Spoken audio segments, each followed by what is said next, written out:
So you could scan and for that means like, uh,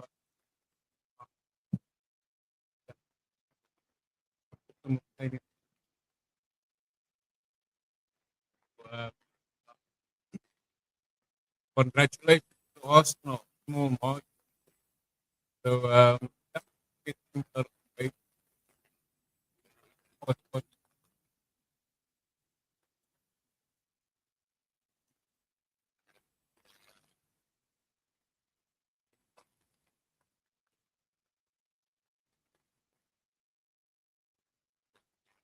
yeah, I could say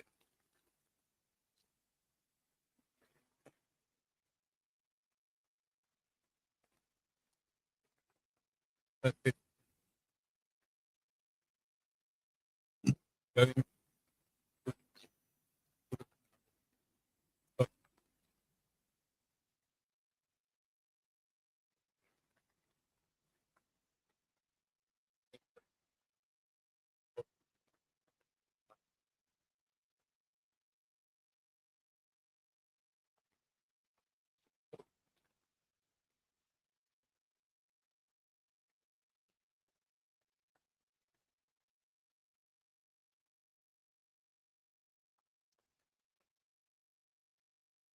I mean the top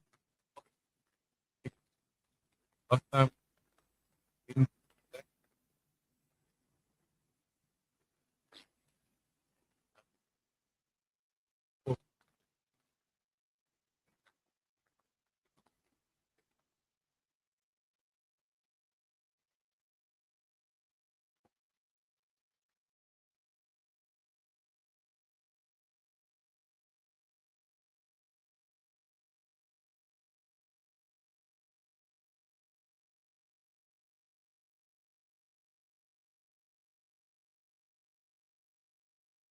I think this should be okay now.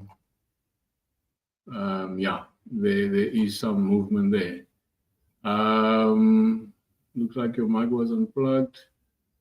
All right. Okay, cool. Sorry for that. Welcome to Cannon Fodder. Glenwyn, I'm standing in for Alex and also simultaneously um, sort of streaming on Guna Matters. Have your say. Um, have your say, and we will obviously give all the breakdown that we can regarding the game we've watched. There's somebody say there's echo. I don't have the echo on. Echo is cancelled. How does this better there? Hey up goodness. So yeah, let's see. Like I said, and I mean, when you didn't hear what I was saying, I said that going to Fulham's ground, it is a very very hard ground for us to go to, and of course we we been struggling to get victory there. We haven't gotten 3 points for the last couple of seasons there. I think the last time we've been there in December was a 1-1 draw, and prior to that, I think we had a 2-1 loss there. So yeah, it was a hard ground for us to go to, and like I said, also this season we sort of try to get out of those grounds that we have been to historically and not getting a win, maybe a loss or a draw. We've done it at St. James Park this season. We haven't won there for a while. And now we got a victory the last minute, the same year for Fulham. And I think we're getting there. And it's small margins, isn't it? So we're getting over the line, but how we get it, and I've said it before, um, I don't mind sometimes the performance of the team, as long as we get the 3 points. You got to also win ugly. Like in this game, we had a lot of possession first off, and we sort of um, recycled the ball too much to the left, to the right, go to the back, and there was never a real opportunity in the first half for us to obviously penetrate Fulham. Now Fulham had a couple of shots on at goal, and I think in the first 20 minutes they had like 5 shots at goal, none on target though. But they were more of a threat. Um, to Arsenal than we were to them in the first half, although we had all the possession. So yeah, like I say, it's small margins. We came on with a victory 1-0, and I think the team was too I think too cautious is the word, um, to go to Fulham and not concede first and try to contain the game. It's almost very cautious. Although we had Eze in the middle as a 10, we had Trossard on the left, Saka on the right, and Gyökeres up front. And I think Rice and Zubomendi as the free, the 6 and the left 8, gave us a bit of depth in the middle, but also controlling the middle. But Fulham had the best chances in terms of going forward. I think Fulham's performance was better than Arsenal, although we came away with a win. Also, some controversies throughout the game. So yeah, I think defensively we hold on to the ball too long. We were very like I say, cautious and worried about losing the ball and giving Fulham chance to get ahead of us.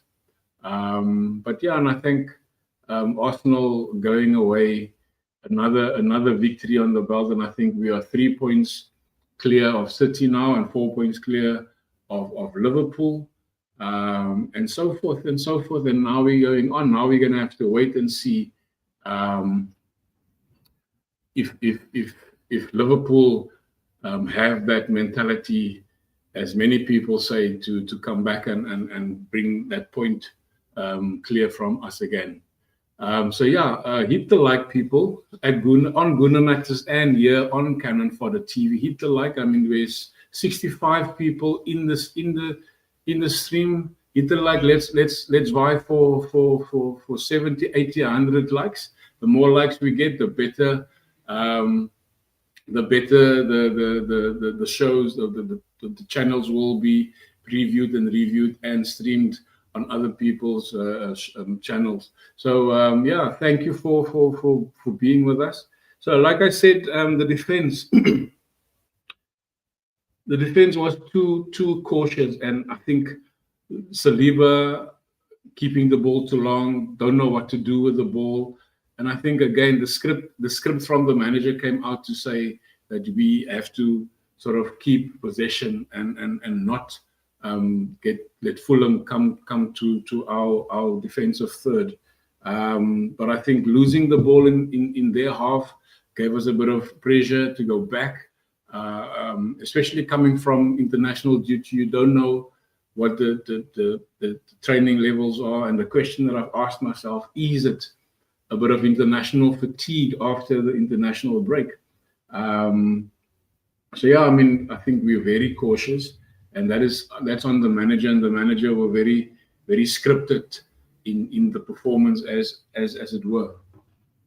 Now, there's quite a couple of memes that's gone out about Gyökeres. Now, before we get to Gyökeres, I just want to point out Jimenez, Raul Jimenez. He's been a menace. He was very physical. I think he was very hungry, especially having played with an injury or minor injury, that is.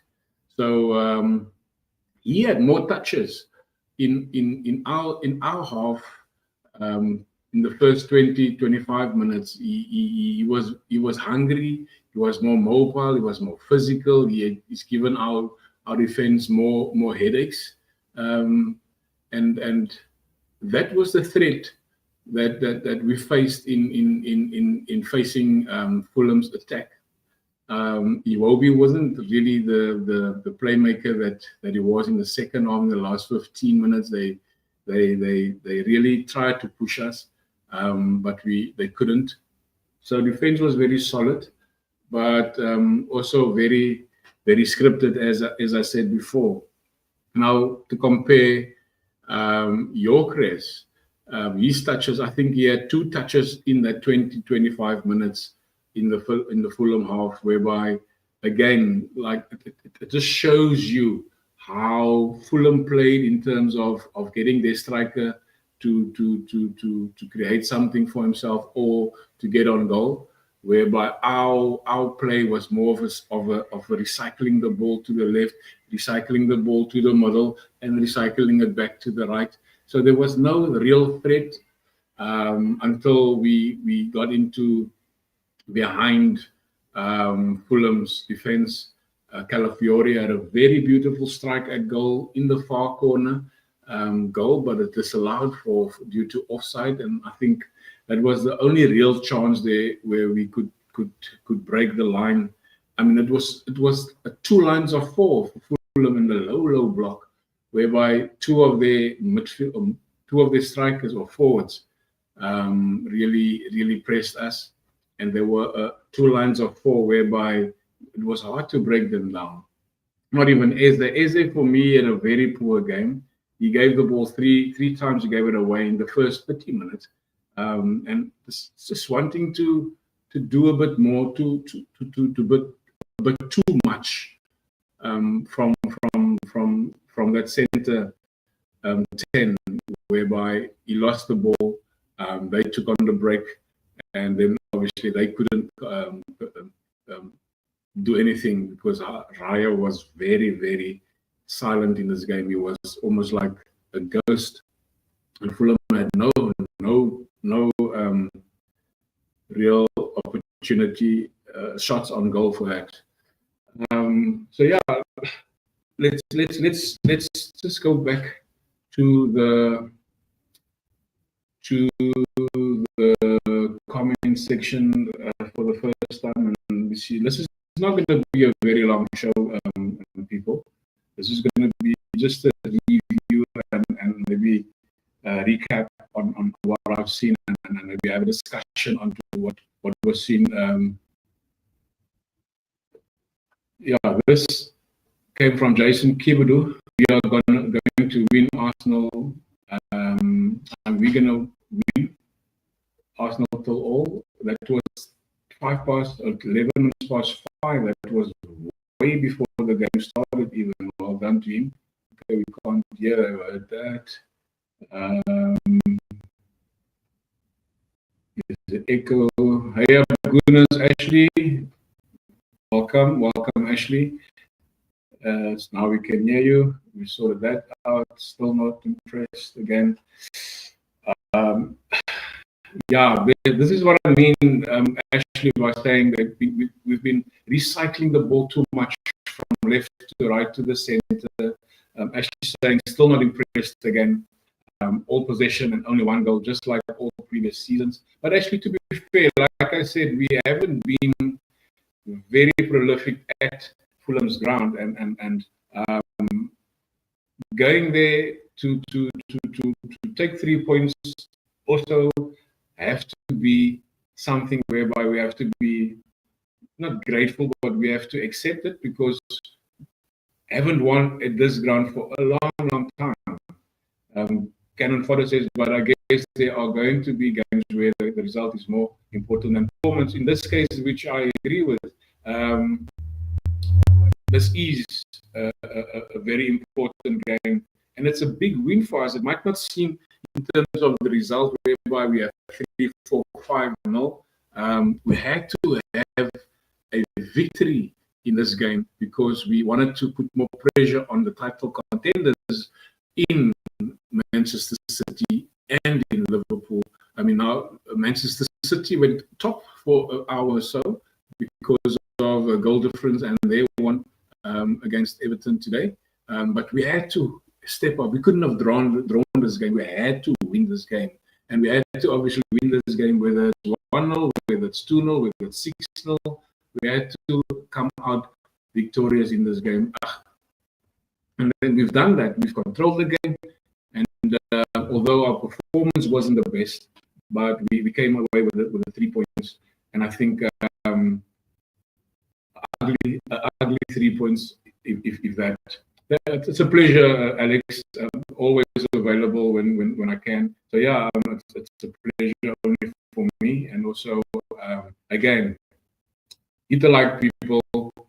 Subscribe to this channel. Subscribe to Guna Matters. We are simultaneously streaming on both Cannon Fodder TV and on Guna Matters. So subscribe to Guna Matters. We want to get to 500,000 subscribers there. Also hit the like, put up the notification bell, because Cannon Fodder is not going away. Guna Matters will follow. So yeah, we right there. Hit the like, people. We are 85 people in here, so we can get to 100 plus likes. But that is every game. No change since last season.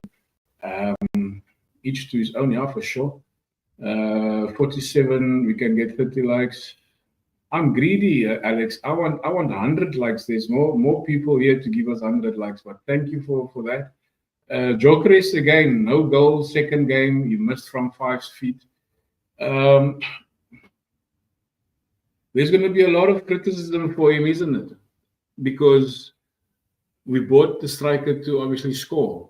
At least he's got a couple of goals, and this is not something obviously to justify your statement, Ashley. It is purely to get him to get confidence, to get him in there, to get him to take shots on target, and he's got 2 or 3 shots on target.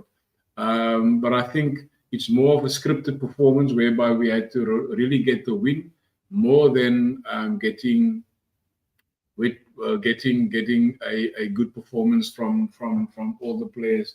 To be fair on Jokeres, he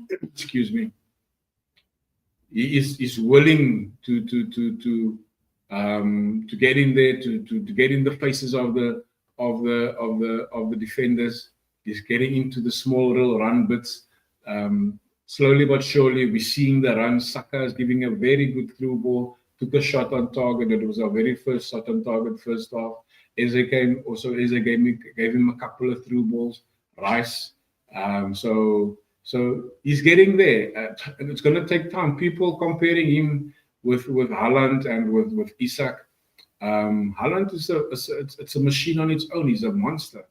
The funny thing is, Isak has been in the Premier League for 2 seasons, and people are saying he is in a transition. He's a Premier League proven goal scorer. He's been scoring goals for fun at Newcastle. Now he's been transferred to the champions in Liverpool, but now he's in transition because Liverpool can't get the best out of him, and he didn't have a pre-season for sure. We all know players need to have pre-seasons. He didn't have a pre-season, but he's played enough games now to get his fitness back. And having scored 1 goal in the Carabao Cup, for his prolific sort of appearances for Newcastle, now people are saying he's in transition, but they put more pressure on Jokeres and on Sesko and on Iketeka that has come from outside the Premier League, but he's the one that gets more flack. So I don't understand that logic. I don't understand the narrative behind Victor Jokeres has to hit the ground running, which is unfair to the player. And I think more so, we haven't played with a striker for so long. So I don't want to make excuses for Jokeres, but he's gonna get there if we can give him the chances. I mean, we've given him 2 half chances today and a chance through ball whereby he had 3 chances on goal and 2 on target. So giving him more, you will get there. Guna Matters, are you worried Jokeres have dried up? Well, that's my explanation about Jokeres right now. Good evening, Mix Kickers, or whatever, Mix Kicks, yeah. English Conversation Club. Arteta had turned in a pragmatic manager. Oh boy. Well, I've touched on that. We have to win ugly at times. We need to get the 3 points, as we have said before. On a side note, Guna Matters, is that a Christmas? Ashley D, I've never taken my Christmas tree off since last year, December, man, right?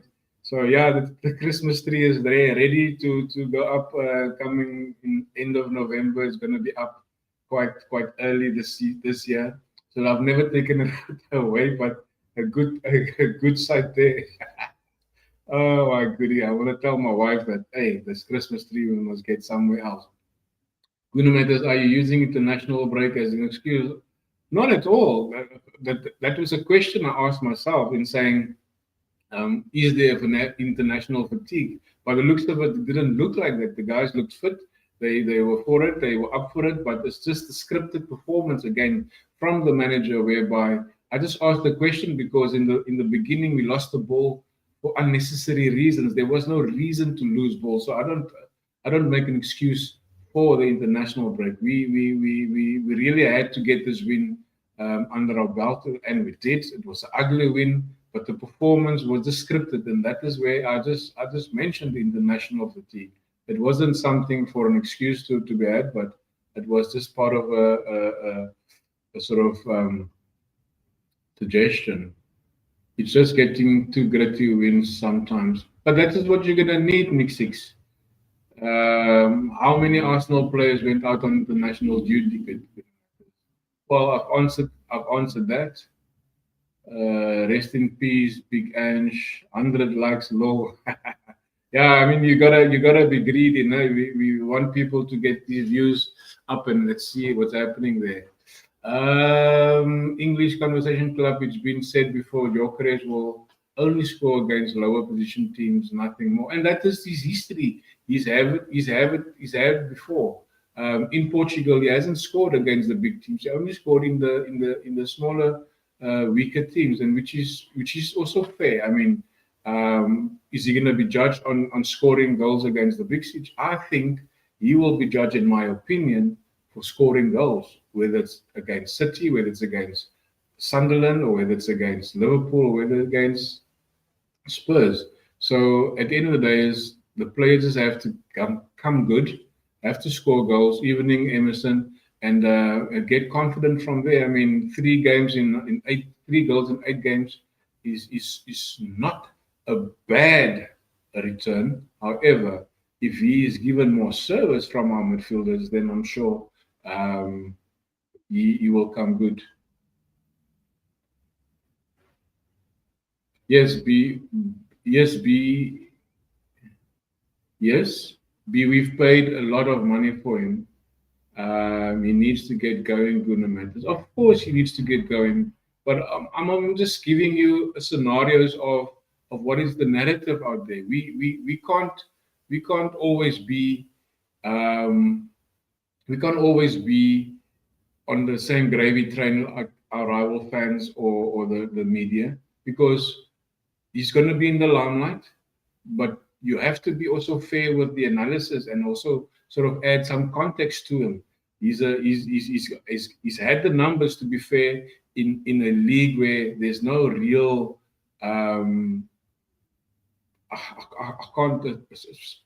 I can't really per se. It is no real competition for strikers in that league.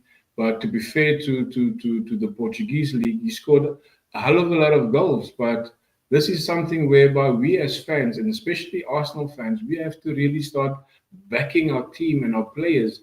If you can see the runs he's making, we as the Arsenal old players like the Rice, the Sakas, even Zubamendi that came in, he has got more through balls in the last few games than our captain had in the games he played. Also, that Trossard had, that Saka has given. I mean, to be fair, he's a striker. You have to play to his strength, and the manager has not really figured that out, because one, two players has maybe tried to sort him out and to give him a through ball in this match particularly. But in 8 matches, we failed to play to his strength. He's not a header of the ball. He has to run onto a ball in order for him to get a chance or half a chance. So, so we have to be fair to the player. We have to give him that opportunity and not be on the same gravy train as our rival fans or the media out there to suggest that the player has to hit the ground running. Um,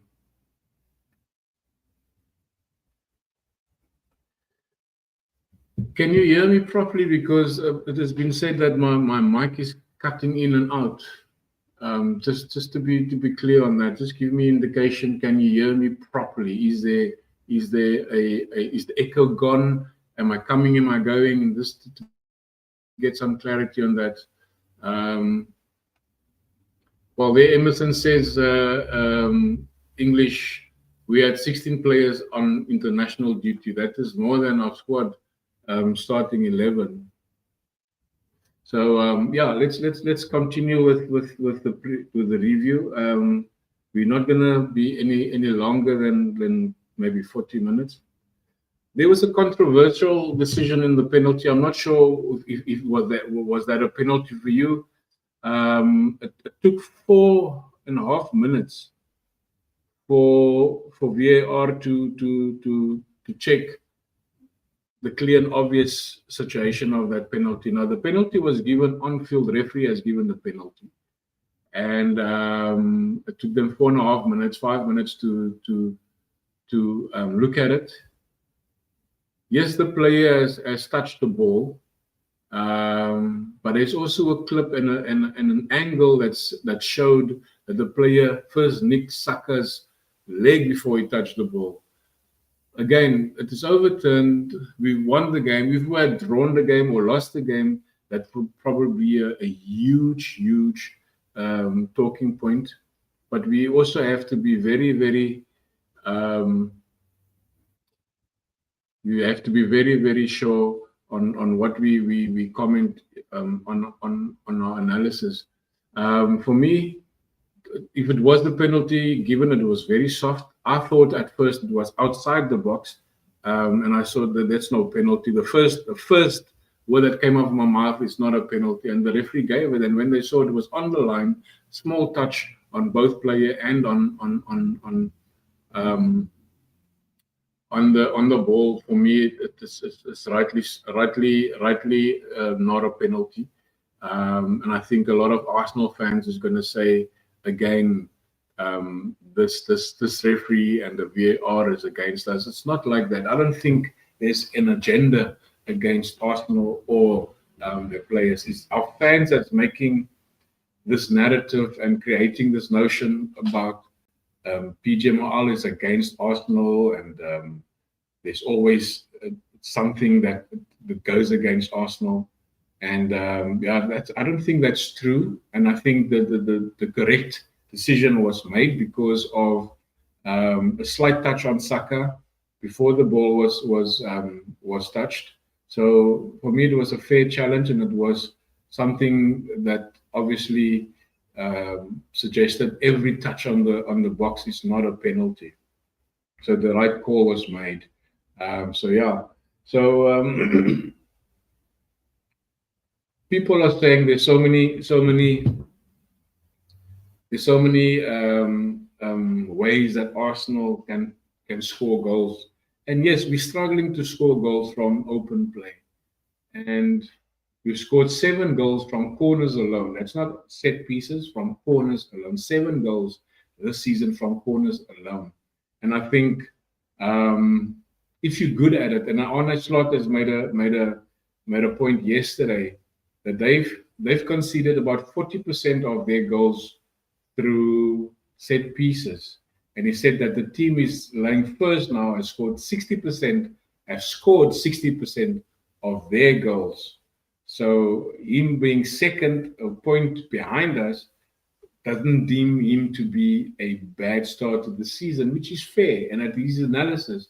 But people make out for Arsenal to only score goals through set pieces. We've scored most of our goals through set pieces, yes, but you also have to get the context right by not allowing the narrative to be created in saying Arsenal can only score set piece goals. Most of our goals are through set pieces, but it's not only the goals that we score. So I mean, every team now this season have scored goals through set pieces. The long throws. They've been calling us Stoke City FC. Pardon me. So at the end of the day, is it creates a narrative to say Arsenal can't score any other type of goals. It's only set piece and corner goals, which is not true. That's a lie. But yeah, we've scored another goal through through a corner, because that is one of our this is one of our strengths. We can score goals from all over the pitch, but our main strength, or at least the recent seasons, has suggested that we are very prolific when it comes to set pieces, and we've seen it again. Again, we win a game because of a corner set piece. Assembled, welcome. You very welcome. Yes, it wasn't a penalty for me. Um, English, Nottingham Forest to be relegated, good matters. Probably because Maranakas is a guy, he takes no nonsense. To be sacked right straight after the game, it is a hell of a call from that owner. And I think he's feeling the brunt of letting Nuno go so soon this season. Evening assembled. Good evening assembled. Alex, his press conference will be interesting. He's going to say things that I didn't see. He's the victim in a situation that he provided. Who is that? Postecoglou? English. Stu MC89. Yes, I'm from South Africa. I'm from Cape Town specifically. So yeah, I've networked with Alex from Guna Matters in UK during the COVID time, and he has really been my mentor in this. I've got still a lot to learn, but you're welcome, Stu, to go to Guna Matters. We're also streaming from the Guna Matters, so you're welcome to go there, subscribe, like, and also subscribe to this channel, Cannon Fodder TV. No, you're not like Stoke. You play sword dice style, and speculate is more like Forest. With a data spending, you could say billion for. Trossard voted man of the match on the channel with 40%. Okay. Oh, you've put out a poll there. Good man. I enjoy Rassi. Now there's a proper coach. Oh yeah, Rassi, the South African football coach. He's a very good guy, very good coach. But yeah, so yeah, like I say, it's they call us set piece FC. So you know what? Call us what you want. We get the job done at the end of the day, even if it is through a set piece. We had chances. We had plenty chances to obviously score goals. I mean, like I said, Joker has had three shots on goal. We had a goal cleared from the line.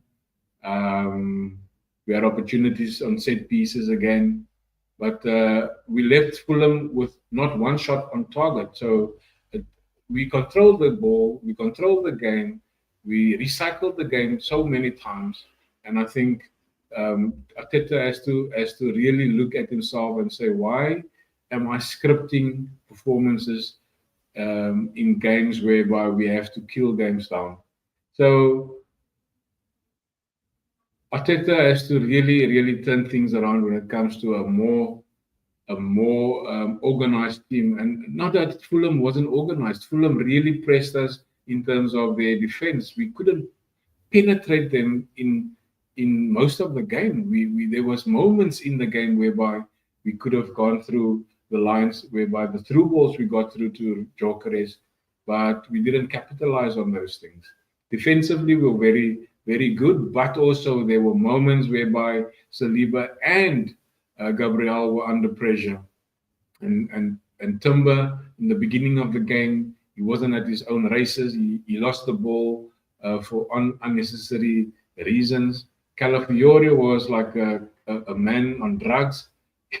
He was at one stage a striker, and he got a very beautiful strike on goal into the net, but it was ruled out for offside. He was like a chaos on the field, running around. But I think that is the wrong person to have the freedom on the pitch. A guy that must have the freedom on the pitch, it is either Saka, Rice, or Eze. But that wasn't to be. So again, the manager has scripted the performance. I think we're going to go into the live chat one more time. Okay, let's just grow a bit more. Um, so here's the question that I have. Um, is Liverpool going to change matters tomorrow against Manchester United on Anfield? Because last season the scenario were reversed. When Liverpool played on a Saturday and Arsenal on a Sunday, we were chasing Liverpool. And those are the times whereby Arsenal really lost the plot by losing games or drawing games. They lost crucial points by chasing Liverpool for the title last season. Now the roles are reversed. We are 4 points clear of them now. They're playing tomorrow against United, and both teams are not firing or lifting up trees, as they say. This game can go either way. I had a draw for result in this game tomorrow.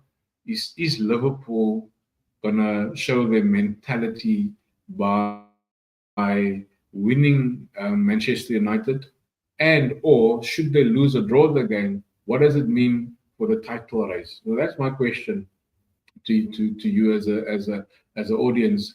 Will Liverpool change their fate in winning the game tomorrow, or when they draw or lose the game?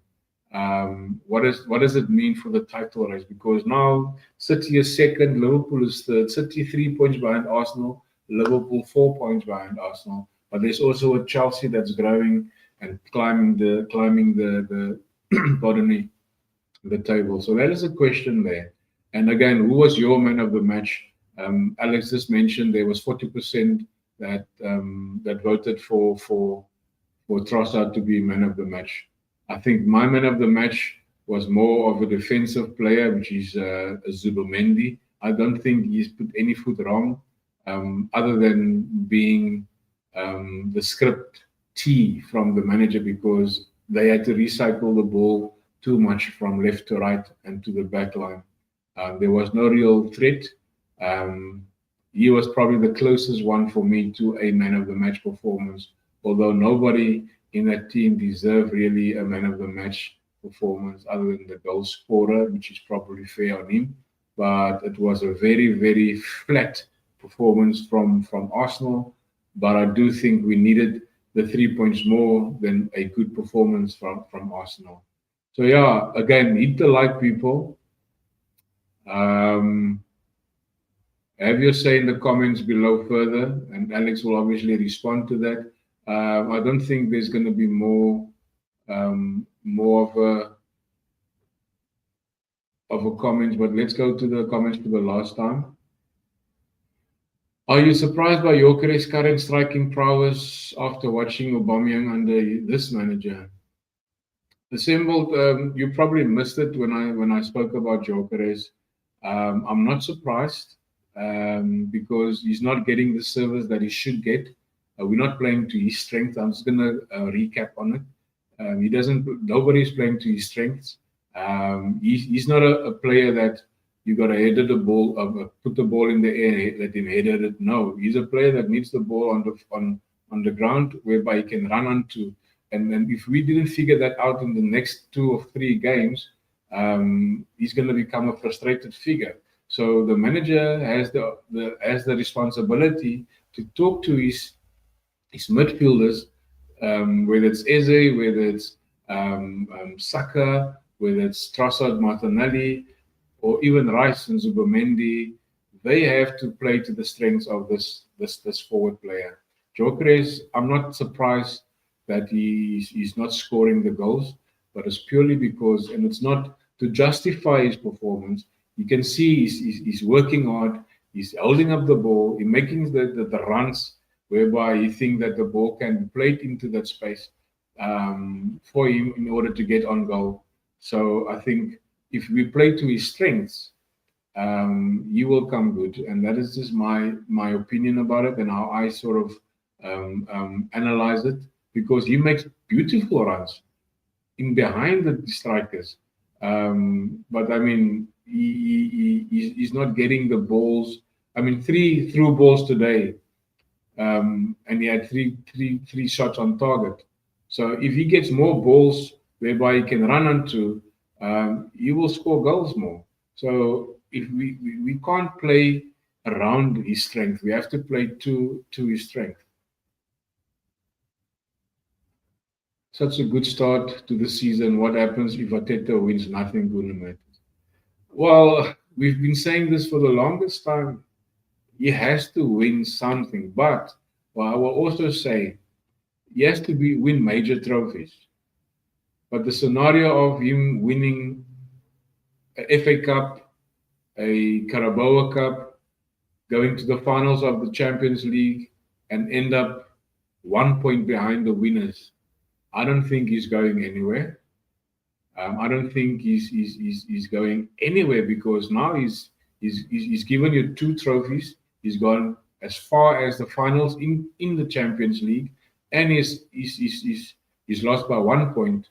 For our owners, that's going to be more than good enough because now he's getting money in through the door. So for us as fans, we're going to cry out for a Champions League or a Premier League, but also to be fair, he has to win us trophies this season, and that is for me the ultimate.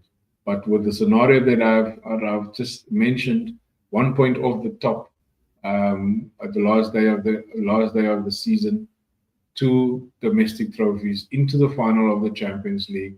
I'm sure that should be um, enough for the owners to say we're not going to make or get rid of him. We will probably boo him as fans. We will probably say you're not going to get us over the line of the Premier League or the Champions League. But yeah, that unfortunately I don't think he's going anywhere. The owners will stick with him. Uh, yeah,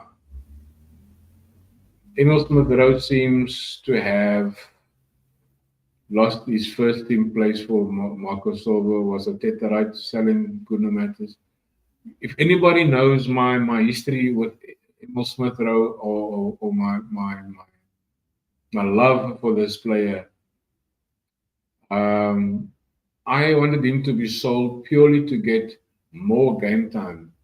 So I think he gets more minutes at Fulham than he would have gotten at Arsenal because he was not an Ateta player.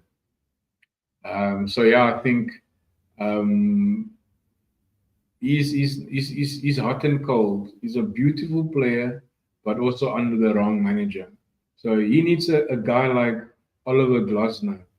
He will come good under a coach like that because that guy improves every player that plays for him. And I mean, Emil Smith Rowe will not be improved under Silver. He will die as a midfielder in that club if he doesn't go to a manager like Oliver Glasner. He's a very, very good tacticianist, and he also improves every player that he has come in contact with at Crystal Palace. That guy, I would love if Arteta has to leave. That is my choice for an Arsenal manager for us to take us over the line. Exactly matters. This manager wants a defensive striker, i.e., plays with his back to goal. For sure, I mean that is on the manager. This is something that you. It's a trainer. It's a trainable thing or it's a teachable thing, whereby you tell your midfielders this is the strength of your striker. So play to his strength. You can't face your back to the goals all the time.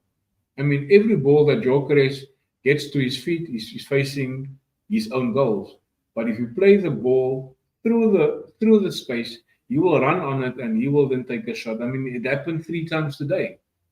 And the goal that he scored against, I think it was Forest, whereby the ball came through the left hand side. He has to come in and he has to face a defender in order to make good with it. So I think this is on the manager. The manager has to come out and say, let's play to the strength of the striker, and yeah, he will come good, and I believe that we just have to really get his best out of him.